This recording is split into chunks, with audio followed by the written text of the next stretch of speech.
नमस्कार दोस्तों, आपका इस वीडियो में स्वागत है। आज हम वियोजन या अपघटन अभिक्रिया डीकॉम्पोजिशन रिएक्शन का अध्ययन करेंगे। दोस्तों, जैसा कि आप जानते हैं, अभिक्रियाओं के कई प्रकार होते हैं और वियोजन या अपघटन भी अभिक्रिया का एक प्रकार है। आइए इसका अध्ययन करें। वियोजन अभिक्रिया में, जैसा कि नाम से ही स्पष्ट हो रहा है कि किसी यौगिक या अभिकर्मक का वियोजन या अपघटन हो रहा है। सरल भाषा में कहें तो एक बड़े पदार्थ का छोटे छोटे पदार्थों में टूटना ही वियोजन डीकॉम्पोजिशन है। वो रासायनिक अभिक्रिया जिसमें एकल अभिकर्मक टूटकर छोटे छोटे उत्पाद प्रदान करता है, वियोजन या अपघटन अभिक्रिया डीकॉम्पोजिशन रिएक्शन कहलाती है। आइए वियोजन अभिक्रिया को एक उदाहरण के माध्यम से समझते हैं। एक शुष्क परख नली में 2 ग्राम फेरस सल्फेट क्रिस्टल लीजिए। फेरस सल्फेट के क्रिस्टल के रंग पर ध्यान दीजिए। परख नली को बर्नर या स्पिरिट लैंप की ज्वाला पर गर्म कीजिए। गर्म करने के पश्चात क्रिस्टल का रंग देखिए। क्या आप देख सकते हैं कि फेरस सल्फेट के हरे रंग में परिवर्तन हुआ है? जी हां, क्रिस्टल का रंग हरे से सफेद हो गया है और साथ ही सल्फर के दहन से उत्पन्न उस अभिलक्षणिक विशिष्ट गंध को भी आप सूंघ सकते हैं। यदि इसे और तेज गर्म किया जाए तो आप देखेंगे इसका रंग भूरे काले में परिवर्तित हो जाएगा। अतः हम कह सकते हैं फेरस सल्फेट क्रिस्टल अपघटित होकर फेरिक ऑक्साइड, जिसका रंग भूरा है, सल्फर डाइऑक्साइड और सल्फर ट्राइऑक्साइड बना रहा है। तो दोस्तों, ये वियोजन अभिक्रिया का उदाहरण कैसे है? क्योंकि एक अभिकर्मक फेरस सल्फेट वियोजित होकर फेरिक ऑक्साइड, सल्फर डाइऑक्साइड और सल्फर ट्राइऑक्साइड बनाता है।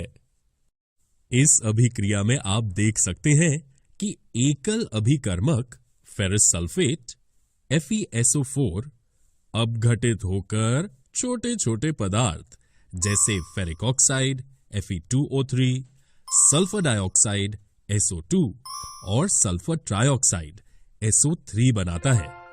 ये अपघटन या वियोजन का उदाहरण है। फेरस सल्फेट गर्म करने पर फेरस सल्फेट क्रिस्टल जल त्याग देता है और इसलिए क्रिस्टल के रंग में परिवर्तन आता है। इसके उपरांत ये फेरिक ऑक्साइड, सल्फर डाइऑक्साइड तथा सल्फर ट्राइऑक्साइड में वियोजित हो जाता है। फेरिक ऑक्साइड ठोस है, जबकि सल्फर डाइऑक्साइड तथा सल्फर ट्राइऑक्साइड गैस हैं। है ना ये रोचक? आइए वियोजन अभिक्रिया के एक और उदाहरण का अध्ययन करते हैं। ऊष्मा देने पर कैल्शियम कार्बोनेट का कैल्शियम ऑक्साइड तथा कार्बन डाइऑक्साइड में वियोजित होना एक प्रमुख वियोजन अभिक्रिया है, जिसका उपयोग विभिन्न उद्योगों में होता है। कैल्शियम ऑक्साइड को चूना या बुझा हुआ चूना कहते हैं। इसके अनेक उपयोगों में से एक उपयोग सीमेंट के निर्माण में होता है। ऊष्मा के द्वारा की गई वियोजन अभिक्रिया को ऊष्मीय वियोजन, थर्मल डीकॉम्पोजिशन कहते हैं। आइए वियोजन अभिक्रिया के एक और उदाहरण का अध्ययन करें। एक परख नली में 2 ग्राम लेड नाइट्रेट का चूर्ण लीजिए। चिमटे में परख नली को पकड़कर ज्वाला के ऊपर रखकर इसे गर्म कीजिए। आप देखेंगे कि भूरे रंग का धुआं उत्सर्जित होता है। ये नाइट्रोजन डाइऑक्साइड NO2 का धुआं है। इसकी अभिक्रिया इस प्रकार होती है।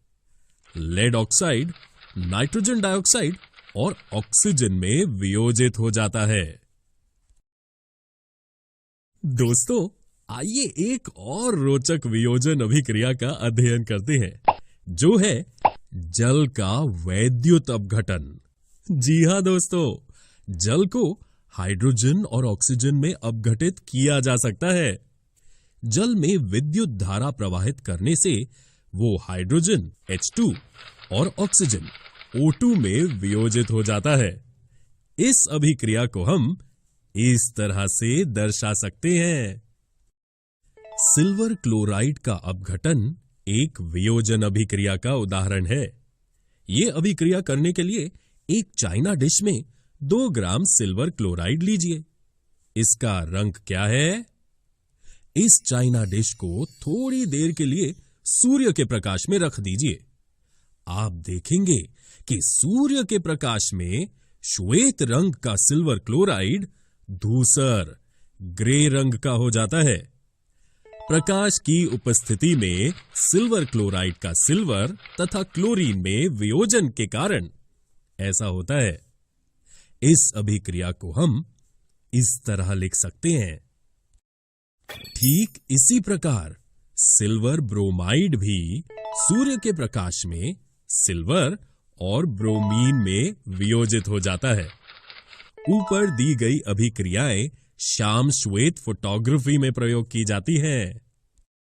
अतः हमने देखा कि वियोजन अभिक्रिया में अभिकारक के तोड़ने के लिए ऊष्मा, प्रकाश या विद्युत की आवश्यकता होती है।